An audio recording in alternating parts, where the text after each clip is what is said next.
Hello UPSC सभी student, नमस्कार। मैं दिलीप शुरू से एवं राष्ट्रीय आसन आईएएस अकेडमी में आप सभी का हार्दिक स्वागत करता हूं। तो जैसा कि हमने लास्ट एपिसोड में देखा था, लास्ट चैप्टर में ये देखा था, भारतीय स्वतंत्रता अधिनियम होने के बाद अब वहां से लगभग मांग उठी थी संविधान सभा निर्माण की।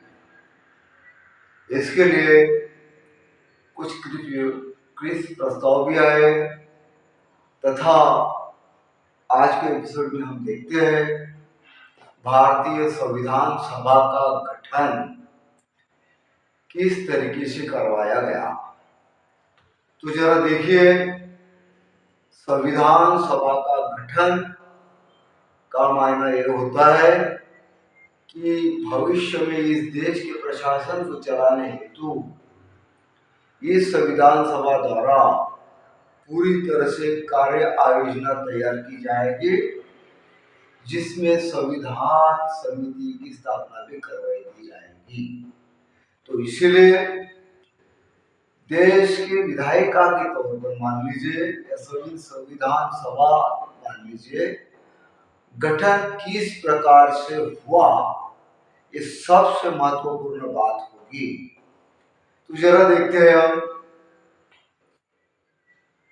भारतीय संविधान सभा का गठन लगभग जुलाई अगस्त में इसका चुनाव हुआ था और इस चुनाव हेतु जैसा कि ब्रिटिश व्याप्त प्रांत थे, ब्रिटिश व्याप्त भारतीय प्रांत थे, रियासतकारों के कुछ प्रदेश थे और इन सभी में अखंड भारत में, ब्रिटिश व्याप्त भारत में चुनाव होने जा रहा था, जिससे हमें एक संविधान सभा मिलने वाली थी।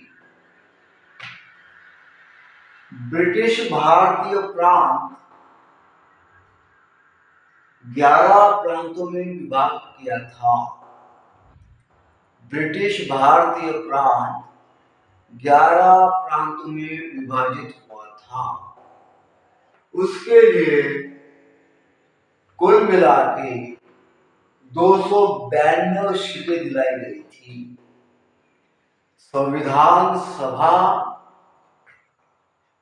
निर्वाचन हेतु ब्रिटिश व्याप्त भारत के 11 प्रांत के लिए 292 सीटें आरक्षित थी। इसके बाद देखते हैं ब्रिटिश व्याप्त भारत के ही कुछ हिस्सों में मुख्य आयुक्त का काम था। मुख्य आयुक्त के प्रशासन में 4 जगह थी, उनको 4 सीटें दिलाई गई थी। कुल मिलाके ब्रिटिश भारतीय प्रांत को 296 सीटें दिलाई गई थी। उसके बाद बचा हुआ तीसरा भाग था देशी रियासतें, यानी देशी राजा महाराजे।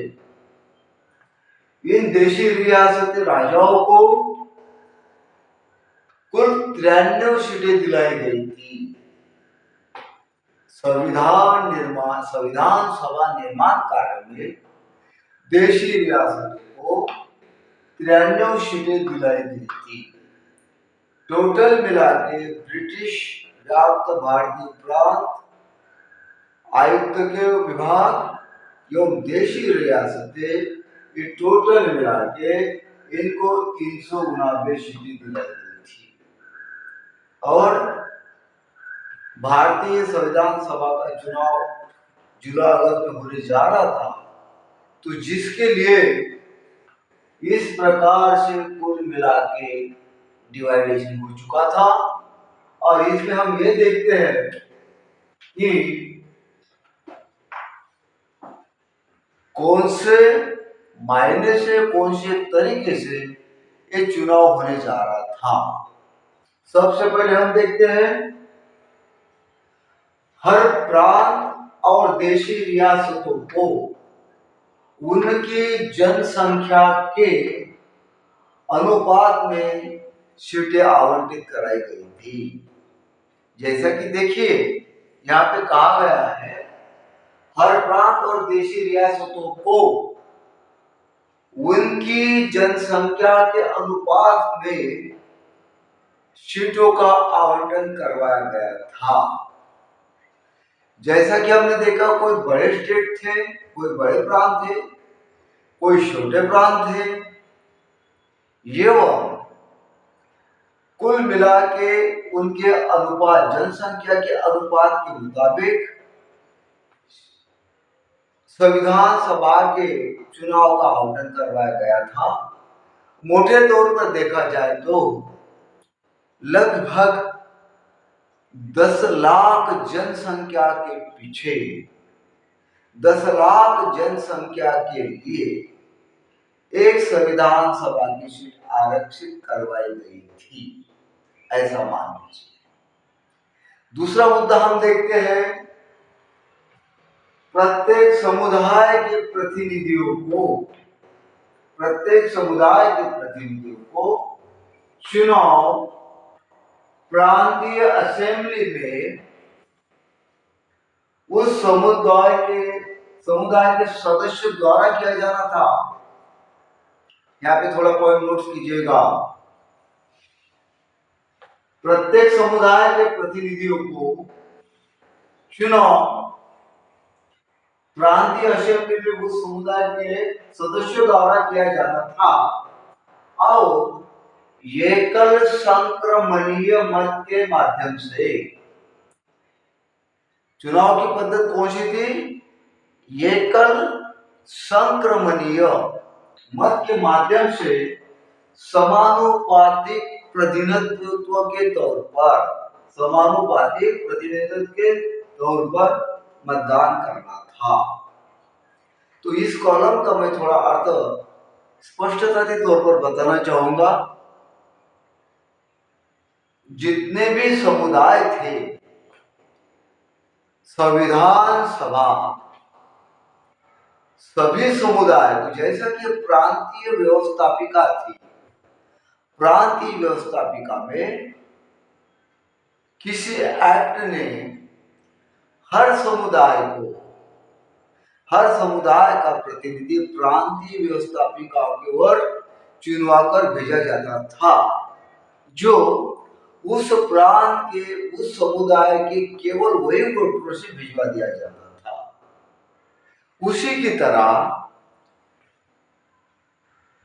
तरह संविधान सभा में सभी प्रांतों की व्यवस्थाओं के तरफ से ही अप्रत्यक्ष तौर पर उन समुदाय के आए हुए सदस्यों की ओर से इस प्रतिनिधि को प्रांतीय प्रतिनिधियों के समुदाय की ओर से चुने हुए सदस्यों की ओर से ही संविधान सभा के और उस सदस्यों को भेजना था चुनवा कर।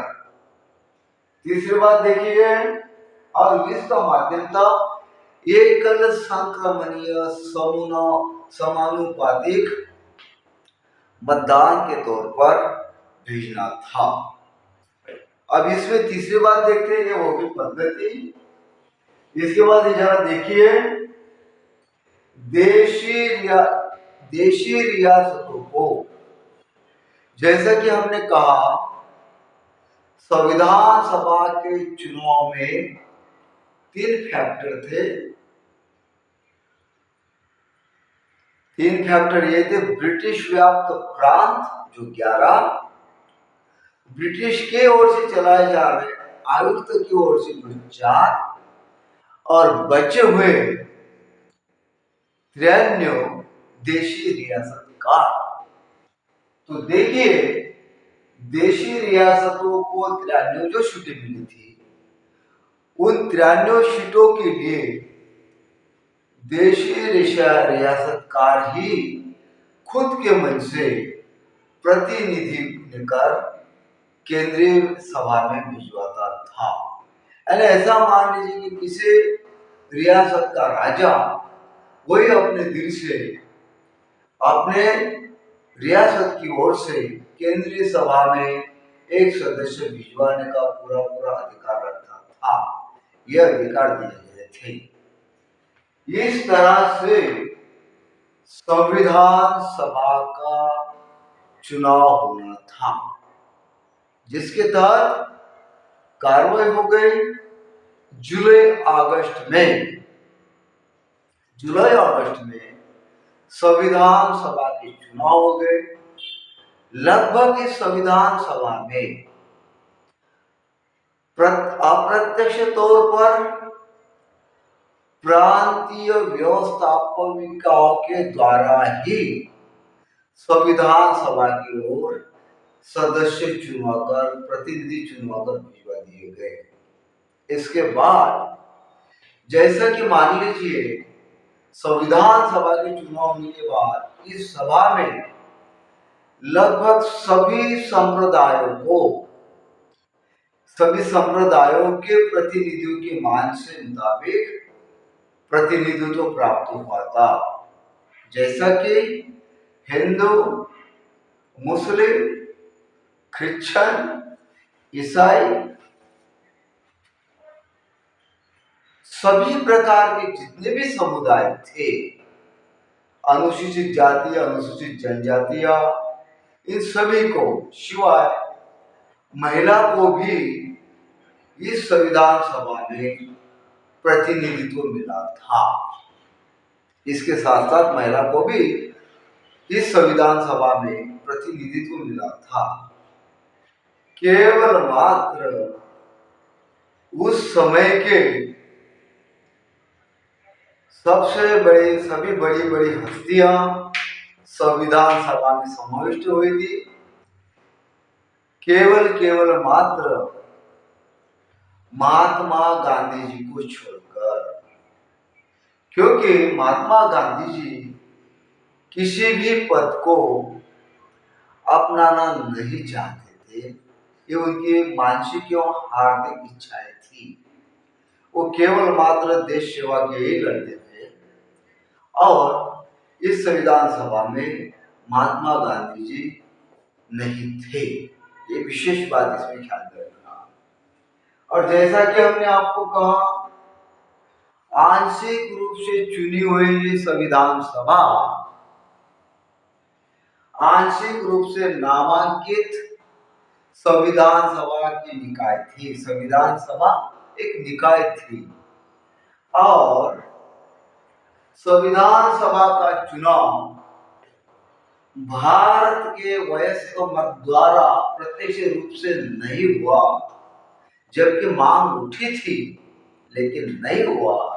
तथापि इसमें सभी समुदाय और पुरुषों के साथ महिला को भी सम्मान मिला चुके। अब थोड़ा देखते हैं कि भारतीय संविधान सभा का गठन किस जरिए से हुआ, यह हमने अब तक देख लिया। महत्वपूर्ण टॉपिक रहेगा आपके लिए। और जो जुलाई अगस्त में संविधान सभा के जो चुनाव हुए, उसके परिणाम किस किस के और कितने कितने संख्या में आए, उसके ऊपर भी जरा एक नजर डालिएगा। चुनाव जुलाई अगस्त 1946 में हुए संविधान सभा के लिए और टोटल जगह थी 296। राष्ट्रीय कांग्रेस को 208 जगह मिली थी। भारतीय राष्ट्रीय कांग्रेस को 208 जगह पे विजय प्राप्त हुई थी। दूसरी बात, मुस्लिम लीग को 73 जगह पे विजय प्राप्त हुई थी। यह उस समय भी छोटी छोटी 7 पार्टियां काम करती थी और छोटी छोटी 7 पार्टियां हर एक प्रत्येक पार्टी को एक एक जगह मिली थी। इसका मतलब छोटी पार्टी को केवल मात्र 7 जगह मिली थी। यह उस समय भी संविधान सभा के लिए कुछ इंडिपेंडेंट उम्मीदवार खड़े थे, उनको 8 जगह पे विजय प्राप्त हुई थी। टोटल मिला के 296 सीटों का बंटवारा विजयश्री में इस प्रकार से प्राप्त हुआ। भारतीय संविधान सभा को भारतीय राष्ट्रीय कांग्रेस 208, मुस्लिम लीग 73, छोटी पार्टियां 7 एवं अपक्ष उम्मीदवार को 8, 296 सीटें प्राप्त हो चुकी और सदस्यों का चयन प्रांतीय व्यवस्थापकों द्वारा किया गया था। तो चलिए डियर स्टूडेंट्स, यूपीएससी हो, सीएससी हो, पीएससी हो, जो भी हो, आपको ये चैप्टर आने वाले नए भारत के लिए एक महत्वपूर्ण चैप्टर था और आपको ये बहुत ही कामयाबी की तरफ पहुंचा देगा। तो मैं मानता हूं आज के चैप्टर में संविधान सभा का गठन हो चुका है और किस तरह से हुआ इसके ऊपर लगभग आपको कुछ प्राप्तांक जरूर प्राप्त होंगे। तो इसलिए एक बार हमेशा अपने ख्याल में रखिएगा और आप सभी से रिक्वेस्ट करता हूं, राज सिंहासन को आप सभी के सहयोग की जरूरत है। राज सिंहासन आईएएस एकेडमी आपके लिए सेवाव्रत है तथा यदि आपको ये सही लगा कृपया भारी मात्रा में दबा के सब्सक्राइब कीजिए, कमेंट कीजिए, शेयर कीजिए। Thank you.